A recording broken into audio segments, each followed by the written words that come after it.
Maria's hands trembled as she watched her 17-year-old daughter Elena scrub the marble floors of the Whitmore mansion on her hands and knees, her school uniform replaced by a worn apron that had seen too many years of service. The sight pierced Maria's heart like shattered glass. This wasn't the life she dreamed for her brilliant daughter when they'd arrived in America 5 years ago with nothing but hope sewn into the lining of their single suitcase.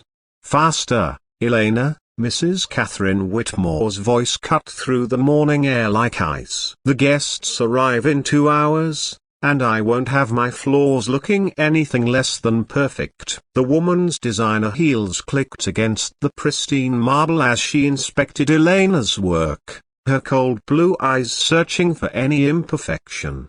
Maria bit her tongue until she tasted copper. She couldn't afford to lose this job, and not when Elena's college applications were due next month, not when they were so close to finally building the life they'd sacrificed everything to pursue. As the head cook for the Whitmore family, Maria had endured 5 years of watching her daughter be treated like hired help rather than the honor student she was, all because Mrs. Whitmore had discovered Elena helping in the kitchen one afternoon and decided she made excellent unpaid labor.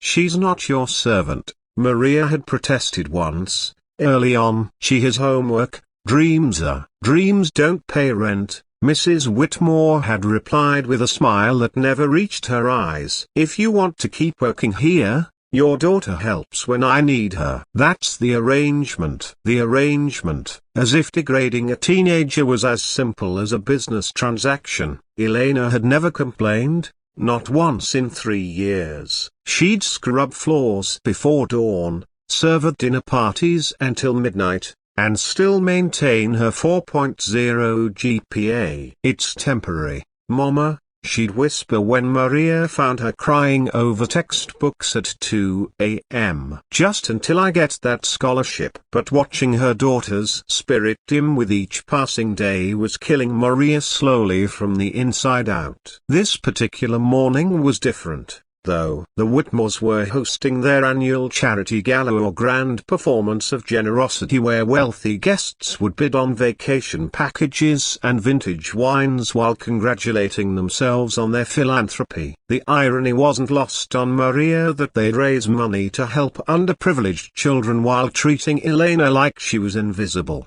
"Elena, after you finish the floors, I need you to polish all the silver in the dining room," Mrs. Whitmore continued, checking items off her clipboard. "And make sure you stay out of sight when the guests arrive." "We can't have the help mingling." Elena nodded silently, but Maria caught the flash of pain in her daughter's dark eyes. Today was Elena's 18th birthday, a milestone they couldn't even celebrate because Elena would be working until the early hours of morning, invisible and unacknowledged. As the afternoon wore on, Maria worked in the kitchen, preparing elaborate canapé tilde copyright and gourmet dishes while her heart ached. Through the service window, she could see Elena moving like a ghost through the house, adjusting flowers, setting up chairs, becoming smaller and smaller until she seemed to disappear entirely. The guests began arriving at 7, a parade of designer gowns and tailored suits, each person worth more than Maria and Elena would earn in 10 lifetimes. Maria recognized some faces from newspapers and society pages, business moguls, politicians, celebrities, all gathered to write checks that would barely dent their bank accounts while providing them with social media opportunities and tax deductions.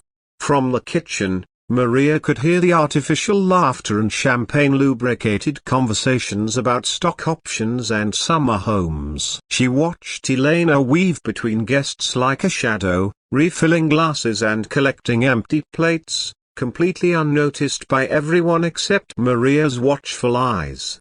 Then something shifted. A small voice cut through the sophisticated chatter like a bell. "Elena. Elena, is that you?" Maria's hands stilled on the serving tray she was preparing. Through the doorway, she saw a boy of about 8 years old break away from a well-dressed couple and run toward Elena, his face lit up with pure joy. "Elena." the boy called again, launching himself into her arms. "I can't believe you're here." The entire room seemed to pause. Conversations died mid-sentence as all eyes turned toward the unexpected reunion. Elena's face transformed, her usual mask of servitude falling away to reveal a smile so radiant it took Maria's breath away. "Tommy?" Elena's voice cracked with emotion as she knelt to the boy's level. "What are you doing here?" Mrs. Whitmore materialized beside them like a storm cloud, her face flushed with embarrassment. "Elena, please return to the kitchen immediately," she hissed under her breath. But Tommy wasn't having it. "No, this is Elena. She's my tutor at the community center. She's the smartest person I know." He turned to face the crowd of adults, his young voice carrying across the silent room. "Elena taught me how to read. She stays after her own classes every day to help kids like me with our homework." Maria felt tears spring to her eyes as murmurs rippled through the crowd. She hadn't known. Elena had never mentioned volunteering at the community center. "She never gets paid or anything," Tommy continued, oblivious to the social dynamics playing out around him. "She just does it because she cares, and she's going to be a teacher someday. She got into Harvard." The last words hit the room like a thunderbolt. Harvard. Maria's heart swelled with pride and disbelief. Elena had gotten into Harvard and hadn't told her. Mrs. Whitmore's face had gone from red to white. "That's quite an offer." Harvard, a distinguished woman in pearls, stepped forward. "Young lady, did you really get accepted to Harvard?" Elena's eyes found Maria's through the doorway, seeking permission, seeking strength. Maria nodded encouragingly, her own tears flowing freely now. "Yes, Mom," Elena said quietly. "Full scholarship. I was planning to defer for a year to help my mother save money for books and living expenses." The room erupted in a cacophony of voices. Congratulations mixed with questions, and Maria watched in amazement as these same people who had ignored Elena all evening suddenly surrounded her, treating her like the remarkable young woman she'd always been.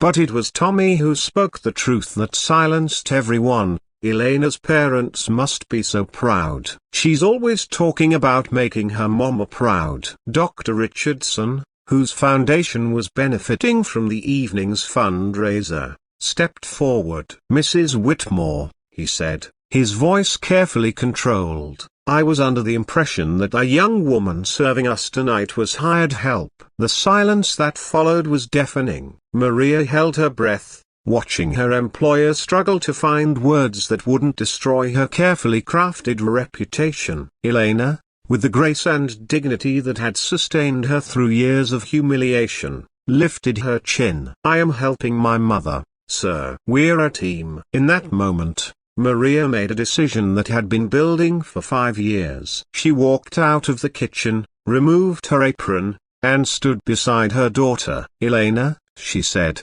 loud enough for everyone to hear, "happy birthday, Mija. I'm proud of you every single day." The evening ended with Elena surrounded by business cards and offers of internships, mentorships, and connections that would change her life forever. Dr. Richardson personally ensured that Elena's scholarship would cover everything she needed and more. Mrs. Whitmore disappeared into her study and didn't emerge again. As they walked home together in the early morning light, Elena finally asked the question Maria had been dreading. "Mama, why did you let her treat me that way for so long?" Maria stopped walking and turned to face her daughter, this incredible young woman who had endured humiliation with grace, who had volunteered her free time to help others, who had earned her way to Harvard while scrubbing floors. "Because sometimes," Maria said, taking Elena's hands in hers, "the world needs to see who you really are before they can recognize your worth. And tonight, Mija, they finally saw what I've known all along. You were never the servant in that house. You were always the teacher." Elena smiled, and for the first time in years, it reached her eyes completely. Tomorrow, she would start her new life. not as someone invisible and voiceless, but as Elena Rodriguez, a Harvard student, community volunteer, and daughter of Maria Rodriguez, who had sacrificed everything to give her daughter wings to fly. Sometimes it takes a child's innocent voice to shout the truth that adults are too proud to see. And sometimes, that voice changes everything.